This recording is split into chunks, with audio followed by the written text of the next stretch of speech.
अस्सलाम वालेकुम। आज हम बात करेंगे अपनी वीडियो में HTTP हैंडलर्स की और HTTP हैंडलर्स क्या होता है। बेसिकली अगर आप अपनी ASP.NET की रिक्वेस्ट को और रिस्पांस को मॉडिफाई करना चाहते हैं तो एक ज़रिया है HTTP हैंडलर्स। मतलब इस .NET के अंदर एक फ़ीचर है जिसको हम HTTP हैंडलर्स कैसे कहते हैं। और HTTP हैंडलर्स यूज़ करते हुए हम बेसिकली ASP.NET की जो रिक्वेस्ट और रिस्पांस की जो पूरी एक पाइपलाइन होती है उसको टैप कर सकते हैं और उसको मॉडिफाई कर सकते हैं। HTTP हैंडलर्स की एक जो बड़ी मिसाल है वो ये है कि आपके जितने भी पेजेस ASPX के जो हैं ये सारे भी एक हैंडलर पे मैप हुए हुए हैं। अगर आप अपनी web.config खोलें और नीचे सेक्शन में आए HTTP हैंडलर्स का जो कि system.web के अंदर है, तो आप यहाँ पे देखिए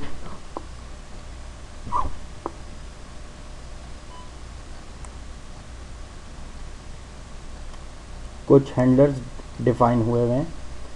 एक तो वेब सर्विस का हुआ है, दूसरा एक ये हुआ है, और जो ASPX के जो हैंडलर जो डिफ़ाइन है वो आपके IIS में डिफ़ाइंड होंगे। तो मैं आपको दिखाता हूँ इसको। अपने लोकल सर्वर का जो IIS जो मेरी मशीन पे इंस्टॉल्ड है इसका मैं आपको दिखाता हूँ।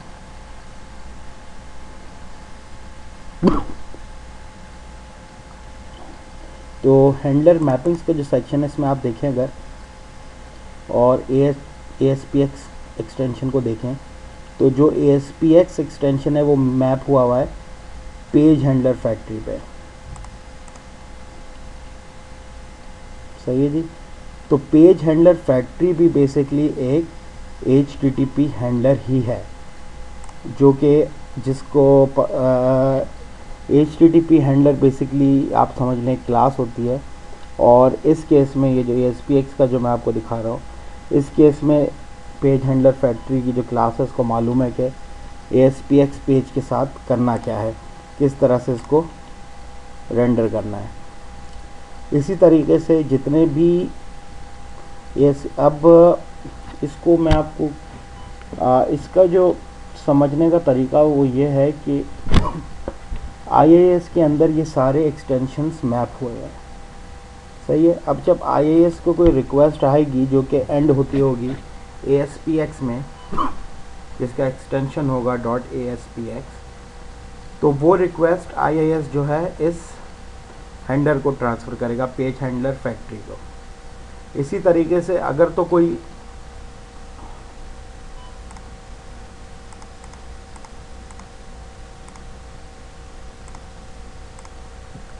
इसी तरीके से एक हमारे पास और होता है फॉरबिडन हैंडलर जिसको हम कहते हैं।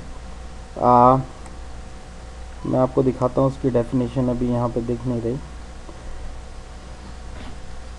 तो बेसिकली हैंडलर का काम क्या होता है कि जैसे कि नाम से जाहिर है किसी भी रिक्वेस्ट को वो हैंडल करता है, और वो रिक्वेस्ट जो होती है वो एक पर्टिकुलर आप समझ लें कि एक्सटेंशन के अगेंस्ट मैप होती है। तो अगर किसी एक्सटेंशन पे आप कोई रिक्वेस्ट को हैंडल करवाना चाह रहे हैं कि किसी पर्टिकुलर तरीके से हो, तो वो आप HTTP हैंडलर के थ्रू कर सकते हैं। अभी हम एग्जांपल करते हैं, उससे बेहतर समझ में आएगा। तो फ़र्ज़ करें अगर हम ये ASPX की यहाँ से मैपिंग हटा दें तो हमारे जो ASPX पेज है वो काम करने बंद कर जाएंगे, क्योंकि IIS को पता ही नहीं होगा कि इनको किस तरीके से रेंडर करना है। तो इसको हम क्लोज़ करते हैं।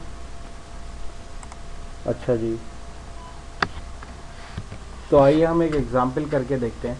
हमारा आज का टारगेट ये है कि हमें एक HTTP हैंडलर बनाना है जिससे कि हम अपनी एप्लीकेशन में किसी भी फाइल का सोर्स कोड व्यू कर सकते हैं। तो आइए देखते हैं क्या करते हैं। अगर हम पहला स्टेप हमारा होगा कि हमें एक नई क्लास ऐड करनी होगी अपनी प्रोजेक्ट में।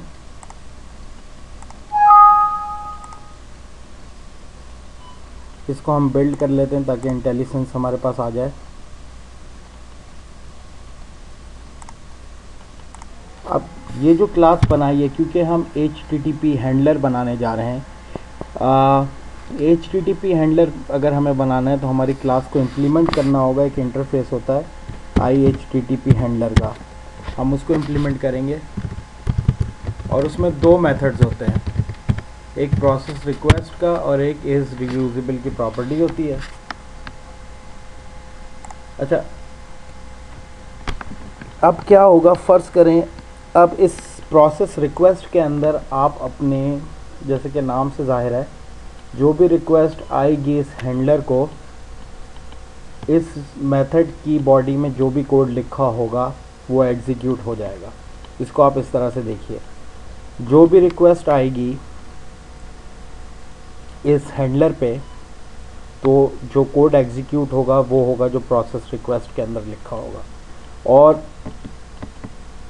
रिक्वेस्ट इस हैंडलर तक पहुंचेगी कैसे, वो हमें web.config में डिफ़ाइन करना होगा कि कौन सी फाइल एक्सेस करें या कौन सा एक्सटेंशन एक्सेस करें, तो हमारा ये वाला HTTP हैंडलर रिक्वेस्ट को टैप करें और रिक्वेस्ट को प्रोसेस करें। अच्छा, तो हमारा पहला स्टेप ये होगा कि हम चाहते हैं कि अगर हम अपनी एप्लीकेशन का URL डायरेक्ट लिखें ब्राउज़र के अंदर तो page as it is show हो जाए। लेकिन फ़र्ज़ करें उसके अंदर अगर क्वेरी स्ट्रिंग मौजूद हो, उस क्वेरी स्ट्रिंग को कह लें शो सोर्स की, तो बजाय इसके कि पेज रेंडर हो, पेज का जो सोर्स कोड है वो रेंडर हो जाए। तो आइए हम देखते हैं इसको हम किस तरीके से कर सकते हैं। तो पहला काम तो ये होगा कि हमें पहले ये चेक करना पड़ेगा, हम लिखते हैं कि इफ़ रिक्वेस्ट को हम फिर डायरेक्टली नहीं एक्सेस कर सकते, कॉन्टेक्स्ट के थ्रू करना पड़ेगा। context.request.query string show source is equal to true. हम इसको थोड़ा .NET स्टाइल में करते हैं। If string dot equals context.request.query string show source is true, then अच्छा, यहाँ पे पहले ये स्टेप आगे कि शो सोर्स है तो ट्रू हो जाए। अच्छा, अब हम यहाँ पे एक वेरिएबल बनाएंगे माई फाइल नेम का, name to load as string equal to string dot empty. Okay जी, अब हम चेक करेंगे इफ़